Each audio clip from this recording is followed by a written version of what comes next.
Hola, soy el doctor Santiago Cicias y hoy vamos a tocar el tema bradiarritmias, un enfoque desde el punto de vista del médico clínico y trataremos que sea práctico y sencillo. Esta clase está dividida en dos partes. Comenzaremos con la primera parte. Esta clase está dividida en dos partes. Comenzaremos con la primera parte. La bradicardia se define cuando existe una frecuencia cardíaca menor a 60 latidos por minuto. Acuérdense que desde el punto de vista semiológico se define a la bradisfigmia como una frecuencia cardíaca menor a 60 latidos por minuto tomada por pulso. Voy a empezar a referirme primero a la clínica de la bradicardia. La clínica va a depender fundamentalmente de la frecuencia cardíaca con la cual nos encontremos, ya que esto va a llevar a un hipoflujo y los síntomas van a depender de ellos. Estos síntomas pueden ser permanentes o intermitentes. La gran mayoría de los pacientes puede estar asintomático y ser un hallazgo de un electrocardiograma en una consulta habitual. Si el paciente tiene síntomas, como recién dije, se van a deber a un hipoflujo, por lo cual el paciente va a tener mareos, presíncopes, síncopes, fatiga, letargia, angina, disnea y trastornos mentales.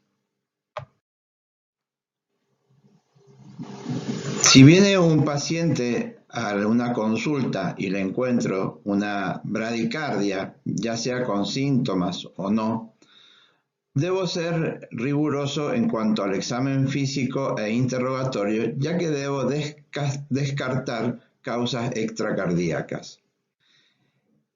Fundamentalmente debería preguntarle primero si está tomando alguna medicación que pueda ser la causa de esta bradicardia, como puede ser betabloqueantes, antiarrítmicos, digitálicos, algunos antagonistas cálcicos.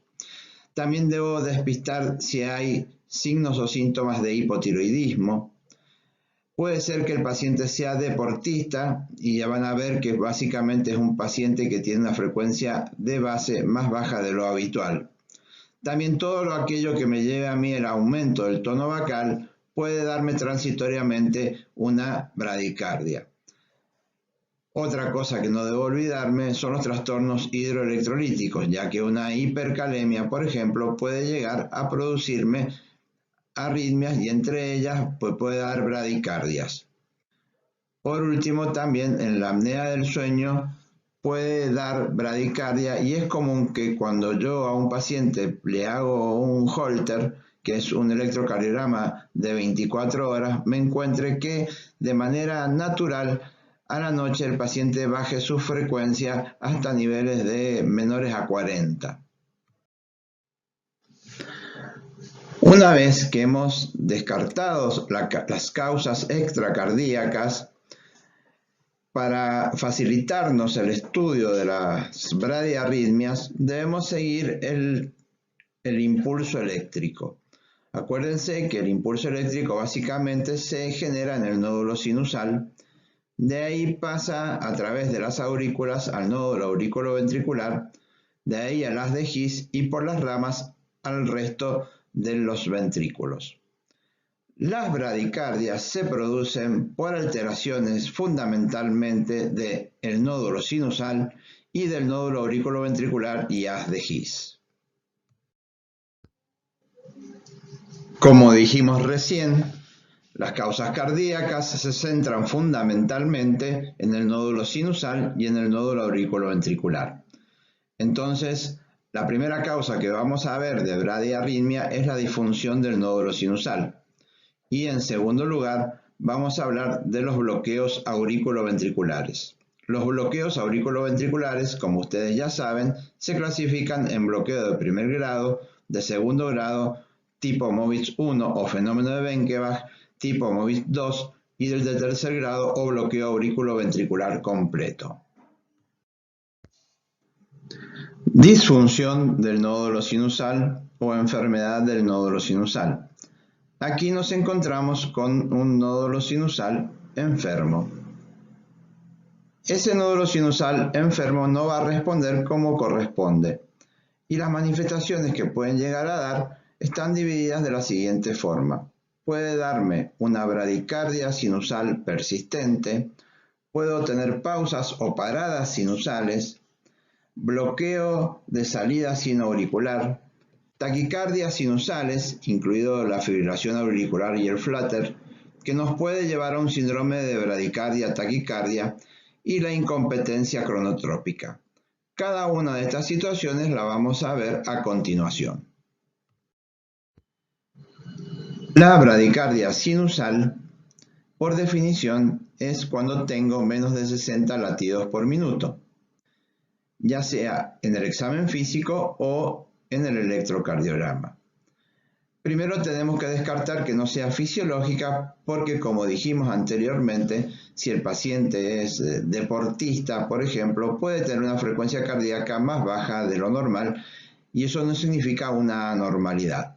También en la noche, como recién dijimos, la frecuencia cardíaca puede disminuir y eso tampoco sería patológico.